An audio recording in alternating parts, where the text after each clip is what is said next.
All right, Ryan, what do we have next? So players with those stats, you would think that they would be all-stars in their league. So the all-star starters for the 2024 season were announced yesterday. Correct. We'll start with the NL.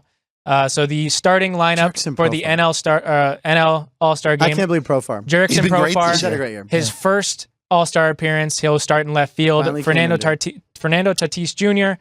Will be making his second All-Star Game starting in center field. The last time he did it was at shortstop. Christian Yelich starting in right field.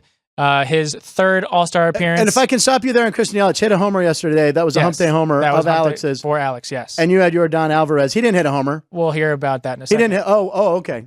So Alec Boehm at third base. His first All-Star appearance. Trey Turner at shortstop, his third All-Star appearance.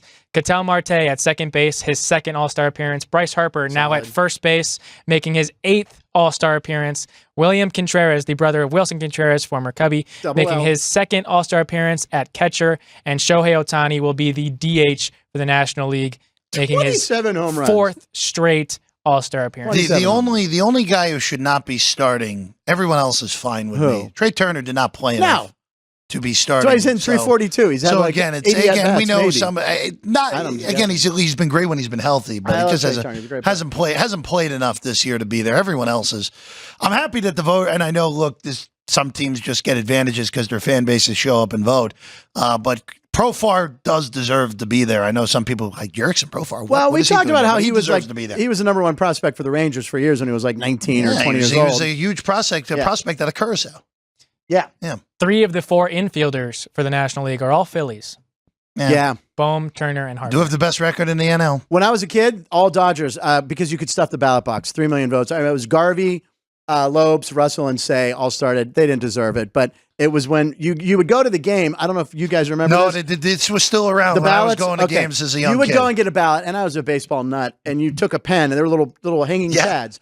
So you'd take a pen, and you'd punch them, and you could write players in at the bottom, which never won. But the Dodgers, what they would do was they would have employees sit there. They'd stuff the ballot box. And that happened, and that's why they had to finally get rid of that, because teams were cheating. You'd have a guy hitting like 220, and he's leading in the votes because it was in a big city. But I used to keep them by my bed, and I'd wake up and vote a couple. It's a lot of fun. Well, it was a good perk of going to games in May. Get those ballots. Late May, right? Yeah. And they'd have an usher going down with a stack like that, and I'd be like, give me this many. You know? I'm sure I have one of those floating around somewhere. Yeah, I wonder if I do too. They were awesome. Okay, so now looking at the AL. Boo! The Major League batting average leader right now, Stephen Kwan, starting in left field. Such a solid making player. his first All-Star appearance. Good for him. Aaron Judge will be starting in center field, his 6th All-Star.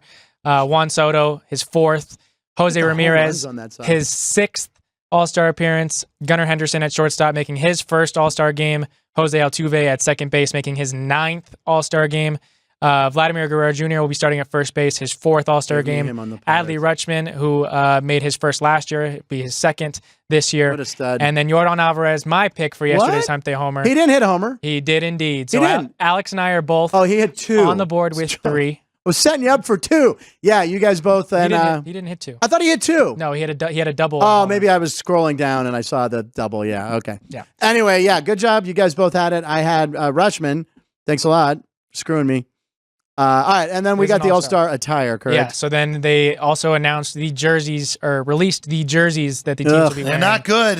They're terrible. Really gross. The American League one I prefer over, because at least it's like an old red and white kind of combo. I do not like the National League. And again, you're going to see this all week during All-Star Week. Let them wear their own uniforms. Yeah, it's what they did when I was a kid, and that was so cool. You'd see Padres yellow and brown. You'd see Mariner. You'd see an Angel, a Pirate in black and gold. Yeah, I don't understand why Major League Baseball. I understand it so they can sell these, but they still use these in the Home Run Derby. Yes, like, you can still sell them as All-Star Home Run Derby jerseys. Now, when I was on the on-field MC at the All-Star Game in Pittsburgh in 2006, they gave me a couple. The National, it was black and gold. It's really cool. That one I like. You'll eventually see it on the show when I get my stuff. But those are terrible. Those don't even look like baseball. It's just terrible. Thanks for watching that clip of Punchlines with me, Frank Nicotero. Make sure you like the video, leave a comment, and subscribe. We live stream the show Monday through Friday from 12 to 1 p.m. And if you want to listen to our podcast, go to your favorite podcast platform. All the details are in the description below. We'll catch you on the next one.